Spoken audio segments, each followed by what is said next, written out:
Welcome back. Teen suicide remains a serious and growing public health concern in South Africa. Research shows that nearly 1 in 5 high school learners have attempted suicide at least once. Around 24% of youth in grade 8 to 11 report prolonged feelings of depression as well as hopelessness, key risk factors linked to suicidal thoughts and behaviour. For more on this, we're joined by Dr. Alicia Porter, who's a psychiatrist and member of SA Society of Psychiatrists. Dr. Porter, good to have you on the program this evening. So during Teen Suicide Prevention Week, we're hearing that nearly 1 in 5 high school learners have attempted suicide. From a psychiatrist's perspective, what is driving this alarming trend, especially among young South Africans? So I think with children, and particularly among young South Africans, the suicide rate has probably increased exponentially in the last 10 years. And definitely it correlates with the increase in, depression in youth, depression, anxiety, substance use in youth. That definitely has significantly impacted on the suicide rate. So not all teens or young adults who are depressed are suicidal, but most suicides in teens are as a result of untreated depression or depression. So it is a significant risk factor when it comes to suicide. Yeah. The South African Depression and Anxiety Group is urging adults to truly listen through its Silalele, We Hear You campaign. Why is feeling unheard such a powerful risk factor for depression as well as suicidal thoughts in teens? It's a risk factor because it looks so different in teens. And what we often have to consider is that they are, they're in a developmental stage where it's all about, identity formation, who I am in the world, who I am in relation to, my peers and those around me. And so it looks so different. And oftentimes parents, there's a lot of guilt around, I should have known because it looks different. With teens, they can remain sort of engaged with peers. And, parents often say, but they can't be depressed because depression in a teen can look like irritability. It can look like a drop in their academic performance. It can look like, rejection sensitivity. It can even look like self-harm, which is often sort of stigmatized and misunderstood as attention-seeking behavior. And so because it doesn't look the same, so I often say to parents, let's think about what does depression or what does anxiety look like in a teenager versus you as an adult. Teenagers don't really have the ability to articulate how they're feeling. And so we'll see it in their behaviors. So for me, it's that behavior is communication, and oftentimes that behavior is misunderstood as, naughty, rebellious, oppositional, when actually they may be struggling with depression. Yeah.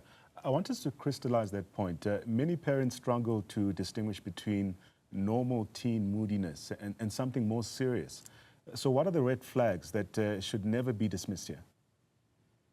So I often, say to parents again, adolescence is a turbulent time. I would not want to be a teenager now in the year 2026. And so we have to be mindful of what does normal adolescence look like? But we also have to consider, is this now in excess of what we should expect from an normal adolescent development? For example, changes in sleeping habits, either struggling to sleep or sleeping too much, a decrease in energy levels where, kids, it looks so more subtle in that kids maybe give up sports that they enjoyed or activities that they enjoyed. Things like changes in appetite, either increase or decrease in appetite. Those things are not in keeping them with just normal adolescent hormones. A big one, though, is also when there is a decline in academic performance.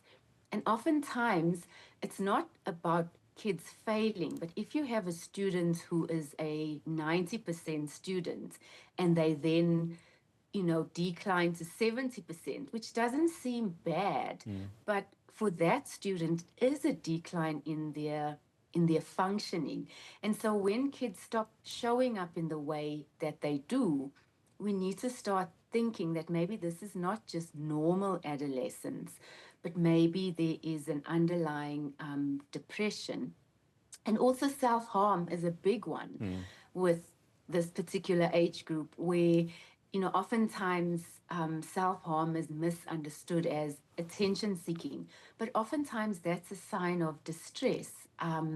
And for me, it's more about trying to identify what is the function of the self-harm rather than it's just for attention. And if a kid has to hurt themselves for attention, I often then think, well, we still have a problem because that is a maladaptive coping skill. Yeah. Dr. Porter, we're seeing increased anxiety, depression, and even more serious suicide attempts in the post-pandemic period. Are we dealing with a lingering trauma effect among young people? 100%. The thing about COVID and the differences between, adults and children is that for children, COVID was the disruption in development. And so while COVID may be over for, the adults, but for children, it caused a delay or a disruption in development. And that disruption in development, in terms of predicting the long-term consequences, definitely impacted significantly. And I don't know that we actually appreciate the far-reaching consequences of that disruption, because it wasn't just in schooling, it was, socially, emotionally. And I think the thing with COVID was that lack of connection, which for children, particularly for adolescents, is very important because it's all about, others and, the world around me rather than, my nuclear family. And so that trajectory, definitely, I think we're seeing the fallout now, years later, where COVID for adults essentially is over. The disruption in development can't be underestimated in children. Let's talk about something most people can't ignore, and that's social media. It is a big part of teen life. Clinically, when does screen time then shift from connection to risk, particularly when it comes to comparison, for instance, over issues like cyberbullying or exposure to harmful content? I mean, it moves when it becomes something that is a source of distress. Also, if it is used excessively. And, while social media, there isn't enough to say that it causes, but it definitely contributes, in terms of this always on. Kids are exposed to more than they can even developmentally manage at this point. The comparisons, the bullying is a really significant factor in that, previously you would leave your bully in the school, on the school playground. Yeah. Whereas with cyberbullying, you take the bully home, the bully's in your bedroom, in your lounge, your bedroom, the bully is with you constantly. And the impact of that bullying, it leaves invisible scars long after the bullying may have stopped. But it also just puts kids at an unnecessary risk, because I don't know that we always know what they are consuming online. And there are predators that they are then, open to. And so the adolescent brain isn't fully developed. And so there's a elements of impulsivity and poor decision making, particularly when it comes to access to screens.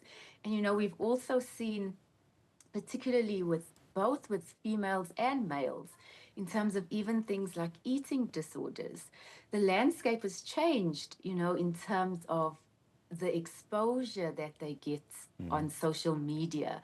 And like you say, the comparisons, the body image. So it really is uncharted territory. And I think this generation is really having to navigate, or they have exposure to things that maybe we've developed technologically, but I don't know that, you know, socio-emotional development has Right. kept up. Dr. Alicia Porter, psychiatrist and member of the South African Society of Psychiatrists, joining us from Cape Town.